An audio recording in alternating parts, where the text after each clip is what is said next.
You could be the 10,000th subscriber. At the time of recording this, we're very, very close, and we would love you to hop on board the Republic of Rugby. So please subscribe as we break down, well, the game's just finished in Lille, France against Italy, and round 3 of the Six Nations is done.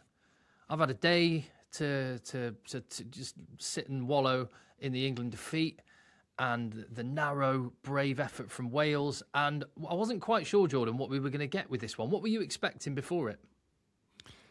I was hoping Italy would push them, and I think they did. I think we can't really ask too much more of Italy. I was expecting sort of France 20 to 30 points. It looked a lot closer than that for the first 60 minutes, and then they kind of ran away with it. But Italy are looking like a proper side, and I think if they can fix a couple of small tweaks, they could be very dangerous going into that Nations Championship. What was your take? Yeah, because I'd mentioned this on a previous video. The last game between these two teams, France put 73 on Italy. 2 years ago, Italy should have won it, and it was a draw with the ball falling off the tee for a penalty kick that Garbisi didn't manage to stick over in injury time. So I think what we saw, despite the scoreline of 33-8, we saw, like you say, Italy are a proper rugby team who that scoreline does not reflect the 80 minutes, but it probably does reflect the fact that France just have a little bit of stardust at the minute, don't they? They do. And even with Jalibert out, I mean, Ramos just fits into that number 10 jersey. Atasogbi gets into the 15 jersey. It's a little bit ridiculous what they have in that back line. The amount of weight, the pure brawn that was on that pitch for France today was a bit of a joke. Yeah, Manny Meafu, there's not many human beings like him. Even in your nation of South Africa, with a nation of giant humans, there's not many Emmanuel Meafu-sized people anywhere that can also run around a rugby pitch. And he did it for 80 minutes as well. I cannot remember ever seeing Manny Meafu put in an 80-minute shift, and he was smoking people all over the shop. Yeah, he's a big piece of lumber, that guy. Getting over for a try. I thought Italy defended very well, and I mean they had these beasts running at them. They showed some passion, they showed some grit, but just wasn't their day. I mean they couldn't do two good things right in a row. They'd win a beautiful scrum penalty, and then they'd kick for the line, lose the line out. I think that happened 3, 4, 5 times. So they just couldn't build momentum, and I think to be a world-class side, I don't think France were exceptional today. I think they had a pretty stock standard France performance, still won by, 25 points. So it kind of shows how scary France can be. But Italy a little bit frustrating because they had their opportunities, but they were 19-8 down, had a couple of lineouts in the 22-meter area and just could not capitalize. Yeah, France had 322 entries in the first half and scored every time. And their ability to just drop the hammer and go when there is an opportunity, when they sniff a turnover, or as it's turned out to be the case, what was the weakness that last year England and especially South Africa exposed was just how much of a liability they were in the air. They've now turned that into the launch pad for their best attacking moments. And if you want an advert for why kicking is not boring, just watch France. Well, I mean, you look at that first try, Italy kind of put up and under bit of scraps. Of course, it falls right into Dupont's hands. He turns around, puts a grubber through, and they've got Usain Bolt on the wing that just runs through, taps it down like it's absolutely nothing. He's a cheat code. He is. I mean, he made Kapawatsu look slow, and he's a thoroughbred. It's wild. It's absolutely wild. So his record is now 24 tries in 25 caps. And the one thing I've sort of stressed with that is France don't send their first choice team away in July when quite often you come up against tier 2 countries. So he's scored those 24 tries in 25 caps at the age of 22. He's got those against top opposition. He's incredible. He is. I wanted to ask your opinion on Dupont, Ramos, Dupont, Jalibert. Which sort of combination you prefer there? Because I think in a previous episode you kind of said Dupont plays a little bit differently depending on who's in the 10 jersey. We saw Dupont with a lot more ball in hand today than what he did. Yeah, that's kind of how he plays at Toulouse. It's more so the way that Bordeaux play, which is where Jalibert and Luku play together. They play more through 10, and at Toulouse, where Ramos quite often steps in at 10, but if not Ntamak, it goes through 9, and we saw this one much more a Toulouse style than a Bordeaux style, and it's cool that you can shift that dial up and down. But I thought Dupont did some absolutely unbelievable things. Actually, his defence was just insane. The jackals, the massive smashes, stepping out the line. Everything he does is just elite. I really liked the last couple of weeks as well. Just seeing him just oil the wheels and just keep France moving forward and getting the ball into Jalabert's hands. So it's nice that they have got different ways to play, but I think we saw the best of France in the game against Ireland, and obviously last week's game was always going to be a win against Wales. But they've just got... I love Dupont, Ramos and Jalabert all in the same team. That level of rugby IQ on a pitch is amazing. And I guess thinking about other teams, that's when other, like, if you were picking your best South Africa backline, you probably have Willemse, Sasha, both in the side, wouldn't you? Obviously. Well, then we've got Fassi as well, who's also been in good form over the last 12 months in that 15 jersey. I guess the point being, like, having athleticism and rugby IQ and lots of it out on the pitch just makes everyone else look better. Yeah, France have that sort of best of both worlds. They are brutal up front. They get on the gain line, and then they've got playmakers all over that back line. So when France are firing, when they're getting over the gain line, when Dupont's getting clean balls, it's almost impossible to stop them. I thought Italy did a fantastic job in the first sort of 60 minutes trying to stop them. I mean, Italy conceded 2 pretty fairly early tries, and you thought, "Oh, here we go. Here's 50, 60 points incoming." Yeah. And they just stuck in there. They just kept putting their head down, putting a shoulder in. What was your thoughts on, it was a 22nd minute. Italy made a great break on the right wing. And then the Italian wing sort of cuts in and the ref blows him for a double roll. And I thought that was a little bit harsh from the ref, just because I almost felt like the tackler almost pulled him over into that double roll. I don't know if you know which sort of point in the game I'm talking about there. Yeah. That was Dupont with a jackal penalty on his own line. That was a big moment, actually.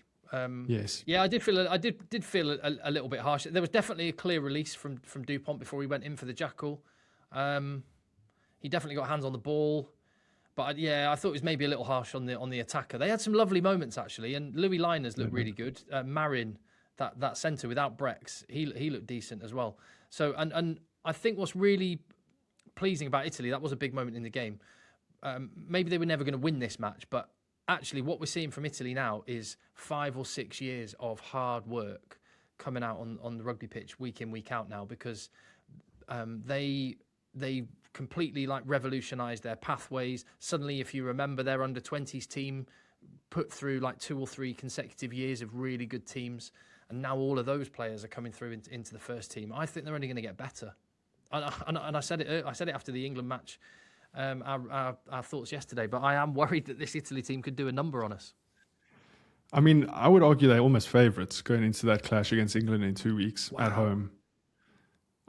If you look at the performances... Do you really think that? Because England have never lost to Italy. Do you reckon? I don't know. Wow. You might be It's going to be interesting to see what the bookies have to say about it. But I think on paper, if you look at the previous results, I would think Italy... I'd put my money on Italy rather than England to win that game. You carry on. I'm gonna look this up because I'm. Check the lines on there. Oh wow. Yeah, they are favourites, aren't they? I'll find it out in a minute. Hold on. I think they got to be. I mean, they shown what Wales almost showed yesterday, a little bit of grit. We were wondering if Italy were going to sort of make this a contest, pull off a miracle today. But I think that miracle is coming in 2 weeks in Rome against the English. I think I've got the odds here, mate. I've got the odds. So, and I'm not the best at reading the odds. So I think this has England as favourites. So Italy to win are 7-2. So that's like three. If you put £1 on, you get £3.5 back. If Italy win, but if you have to put £11 on to get £3 back in winnings for England. England are 11-3 on, And I can only think that is a reflection of the fact that of the history rather than what we've seen this weekend. Yeah. I mean, Ireland to win yesterday against England was 4-1. Italy to win today against France, I think, was 9-1. So you would have made some good money if you bet on Ireland yesterday. But I think it's a lot closer than that.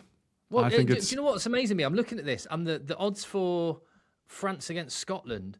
England are bigger favourites to win in Italy than France are to win in Scotland. That seems nuts, doesn't it? It does, but Murrayfield. I mean, you know the story about Murrayfield all too well. Yeah, I don't want to talk about it. Clearly not over it yet, eh? Yeah. Wow. So France. By the way, we should actually, Joe, I should just say at this point, whether it were a bookmakers or a car manufacturer or a apparel like sports clothing, whatever it is, Nike Air Max, I don't mind. Then sponsorship of the Republic of Rugby is currently vacant. Open for business. So if you know someone or are someone, get in touch. I love that. It's a little plug. Yes, that was pro. That's a guy who's been on air for a couple of years, eh? Oh, no big deal, mate. No big deal. Talk to me about France. Have they wrapped up the Six Nations? Is it done? Is it almost a dead rubber? France are going to grand slam this thing? Yeah, it's definitely not almost a dead rubber. As we've seen, everyone was thinking that about.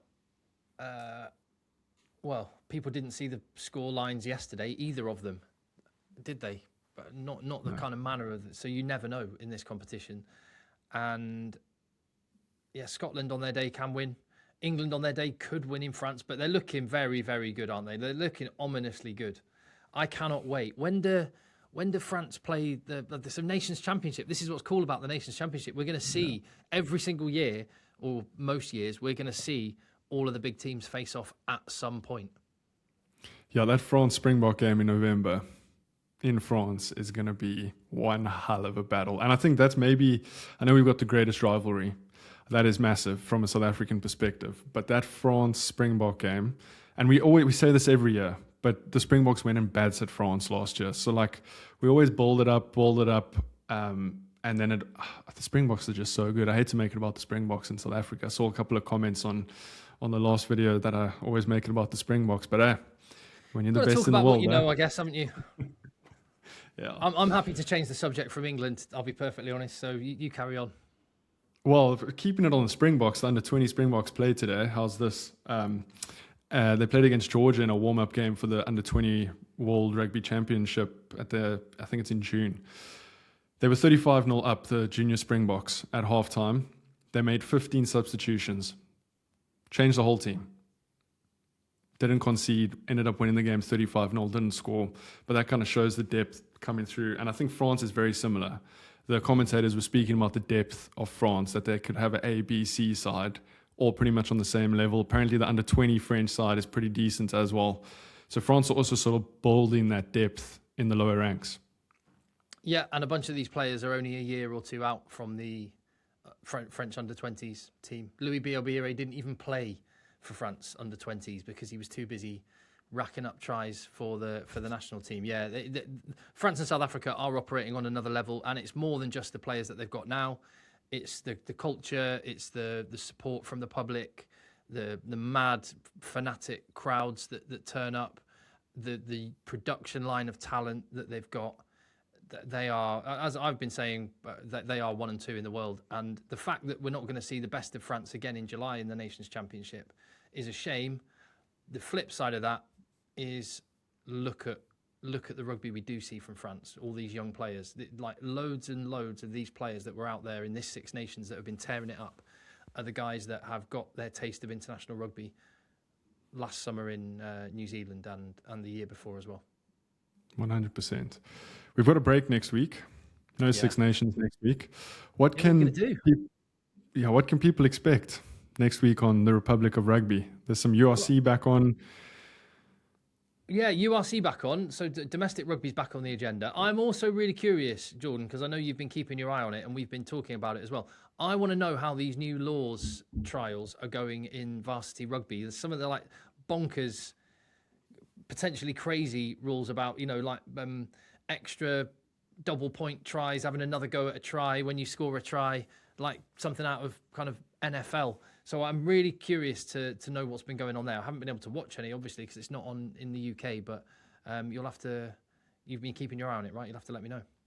I have been keeping an eye on it, and you think England have a kicking problem. There is no kicking in the Varsity Cup. It's let's run it from deep, extra points. Let's not even convert. Let's take a tap and try and put another 5 points on. So it's very different. I was going to ask you lots of questions, but I'll save it for another video. I'll save it for another video because I'm genuinely really curious to know all about that and how that's gone down with fans and what you, as someone that watches a lot of rugby, how you think of it. So that and do you know what? If there's anything else that you would like discussed or starting points or questions or thoughts, then just drop them in the comments and get stuck in. This is the Republic of Rugby after all. That means we're all together in this one. And if you haven't already, subscribe to the channel. Have your thoughts on what we've said today and start the conversation for an episode that we're coming soon.